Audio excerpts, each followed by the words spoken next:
'Tis the season to be podcasting. Stay inside with a warm beverage and a hot microphone. If you're interested, Spotify can help you out. They've got a platform that lets you make one, distribute it, and earn money all in one place for free. It's called Spotify for Podcasters, and here's how it works. Spotify for Podcasters lets you record and edit podcasts right from your phone or computer. So you've already got the equipment necessary to start recording today. Then you can distribute your podcast to Spotify, Apple, Google, and everywhere else podcasts are heard. Video podcasts are also available on Spotify. And when you want to take conversations with your fans to the next level, Q&A and polls are an excellent way to get them talking. With Spotify for Podcasters, you can earn money in a variety of ways, including ads and podcast subscriptions. Best of all, it's completely free. I switched Dorky, Geeky, Nerdy over to Spotify for Podcasters, and I haven't regretted it. The analytics are fantastic, and the new tools for hosting and updating the feed are way more than I could do self-hosting. Now, it's your turn. Head to podcasters.spotify.com and read all about it. Then, let me know what you're podcasting all about.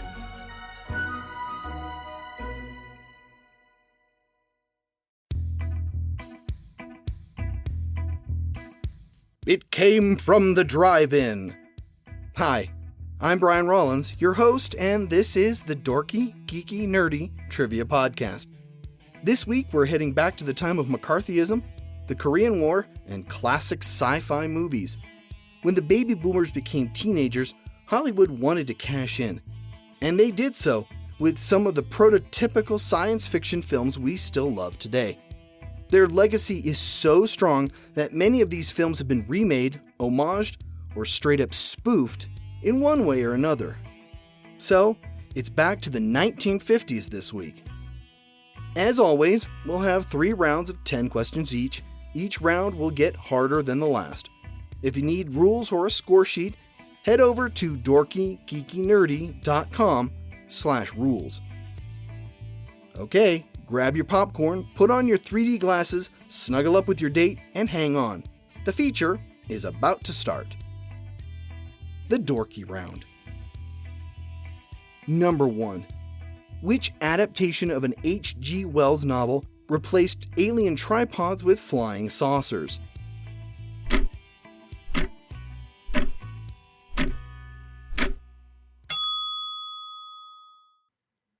The War of the Worlds.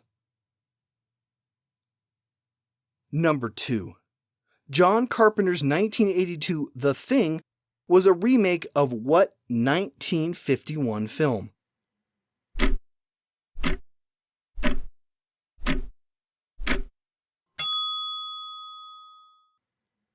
The Thing from Another World, both of which were based on the novella Who Goes There by John W. Campbell. Number 3. What 1956 film was inspired by Shakespeare's The Tempest?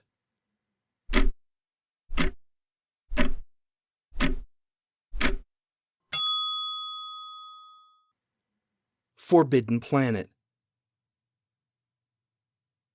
Number 4. Remade in 1978, what 1956 film gave rise to the term pod people?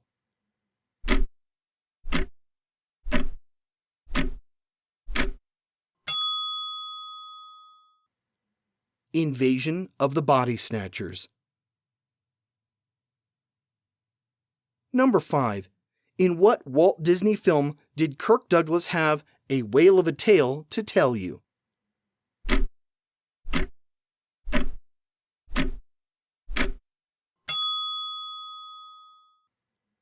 "20,000 Leagues Under the Sea." Number 6. Featuring a molecular transporter and a pesky insect, what 1958 film starred Al Hedison, Patricia Owens, and Vincent Price?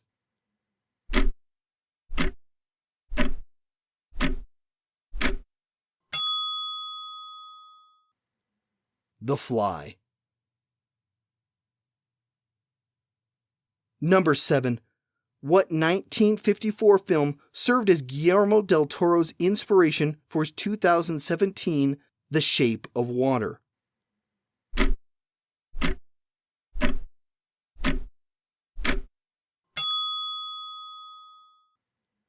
The Creature from the Black Lagoon. Number 8. In 1948, they met Frankenstein, but in the 50s, what comedy duo met up with The Mummy and later Dr. Jekyll and Mr. Hyde?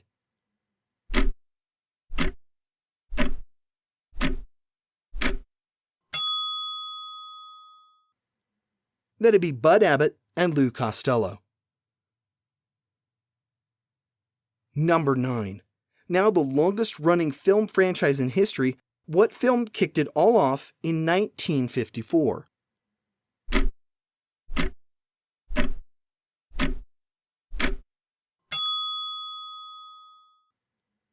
Gojira, or Godzilla. Number 10. Klaatu and Gort try to save the Earth from itself in what 1951 film?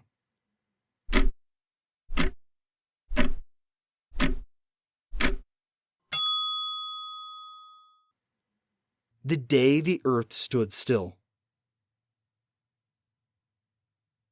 The Geeky Round. Number 1. From what creature was it advised to run, don't walk?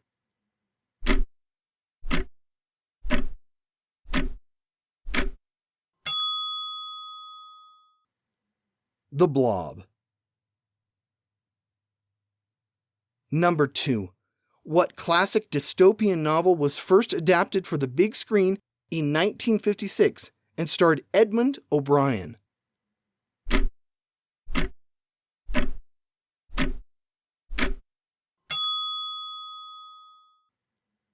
That would be George Orwell's 1984. Number 3. It Came from Outer Space is based on a story by what sci-fi author?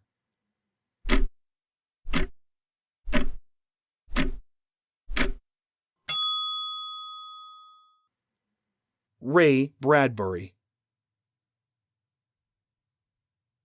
Number 4. In 1951, what was the first theatrical feature film based on a DC Comics character?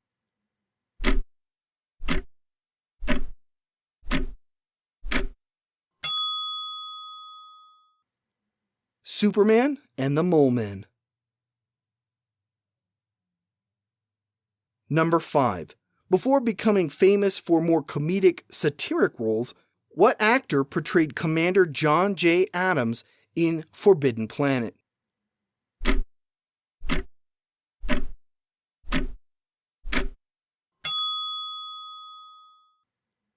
Surely you know the answer. It's Leslie Nielsen. Number 6. Clint Eastwood appears uncredited as a jet squadron leader in what giant spider movie?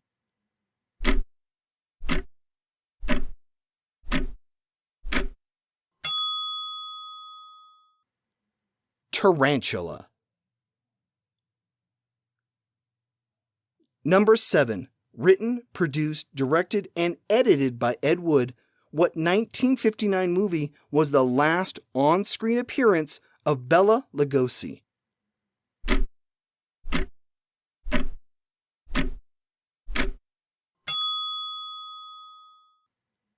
Plan 9 from Outer Space.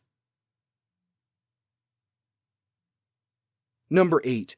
What 1954 movie featured giant ants attacking New Mexico?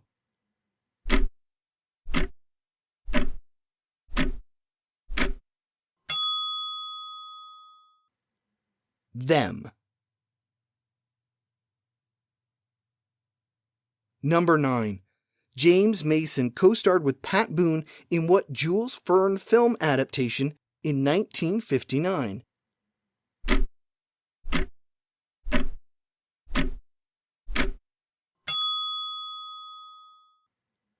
Journey to the Center of the Earth. Number 10. Cesar Romero battled dinosaurs on a mysterious island in what 1951 movie?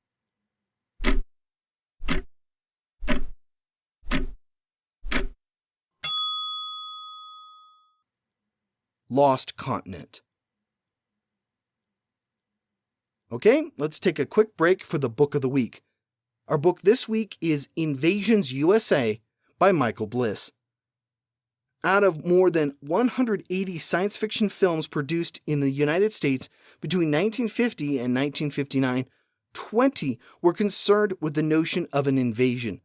Of these, a select number used invasions as metaphors of issues that were of importance to America at the time, such as assaults upon individuality and marriage and debates about the supremacy of the human race. The invasion may be real, the day the Earth stood still and War of the Worlds, dreamed, invaders from Mars, or the result of a mental breakdown, as seems to be the case in Invasion of the Body Snatchers. Real or not, all of these massive disturbances to the status quo convey the same anxiety. In the 1950s, many Americans felt that things in their world weren't quite right, and this sense of unease was expressed in the country's art, notably these films. In Invasions USA, the essential science fiction films of the 1950s, Michael Bliss examines movies that stripped away the veneer of normality during a decade often portrayed as the last innocent period in American history. From a boy's nightmares about his alien-controlled parents and a young woman's fears that her fiancé has been replaced by an emotionless alien, to an extraterrestrial visitor who comes to warn mankind about its self-destructive ways. The stories of these films offer a variety of messages, both subtle and overt. You can find a link to this week's book or previous weeks at dorkygeekynerdy.com/book. And now, back to the show. The Nerdy Round. Number 1.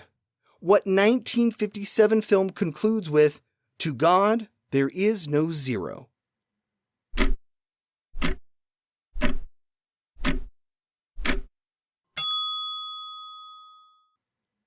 The Incredible Shrinking Man. Number 2. Mystery Science Theater 3000, the movie, lampooned what 1955 film?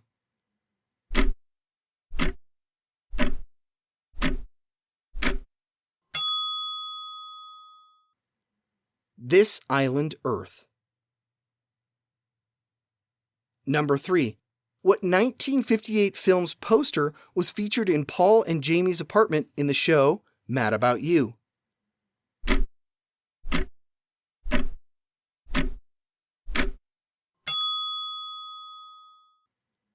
Attack of the 50-Foot Woman. Paul says it's the first film he ever saw. Number 4. Starring Peter Cushing and Christopher Lee, what movie was Hammer Films' first color production?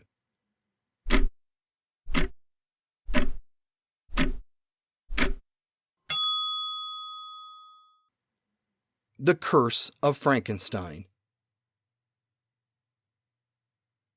Number 5.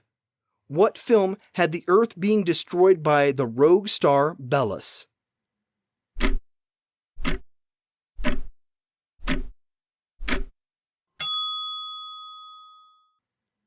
When Worlds Collide. Number 6. Ray Harryhausen's dynamation technique was first used in what 1953 movie?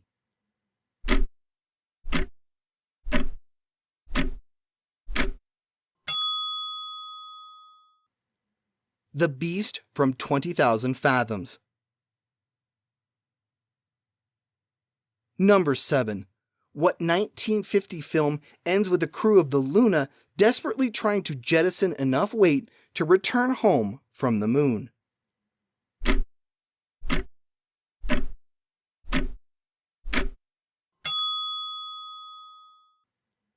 Destination Moon.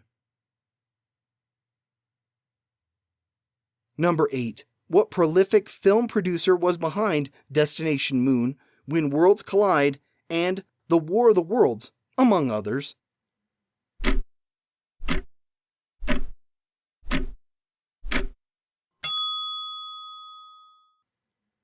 George Paul. Number 9. James Craig, Gloria Talbot, and Lon Chaney Jr. run into a 50-foot-tall mutant in what movie?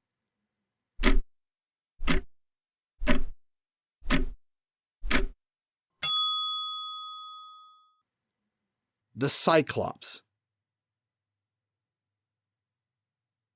Number 10. Raymond Burr, Tom Conway, and Lon Chaney Jr. co-starred in what 1951 combination King Kong and Frankenstein knockoff?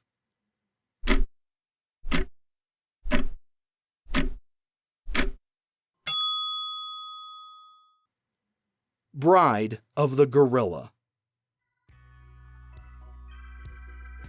Well, that's it. While some of these movies have aged better than others, we geeks do owe them respect for getting science fiction into the mainstream. If you're looking for other genres and other decades, make sure you subscribe to the podcast. We'll have them on sometime in the future. And speaking of the future, here's your hint for next week's show. What movie's sequel was advertised as just when you thought it was safe to go back into the water? That's all for this week. But I do want to put in a quick request. If you're enjoying the podcast, please leave a review on whatever podcast directory you use. It goes a long way to help others join us. If you've already rated us, thanks. Also, feel free to share the episodes with your friends.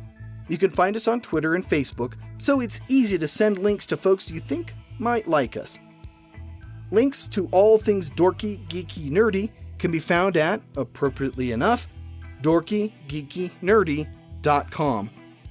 I'm your host, Brian Rollins, and thanks for listening.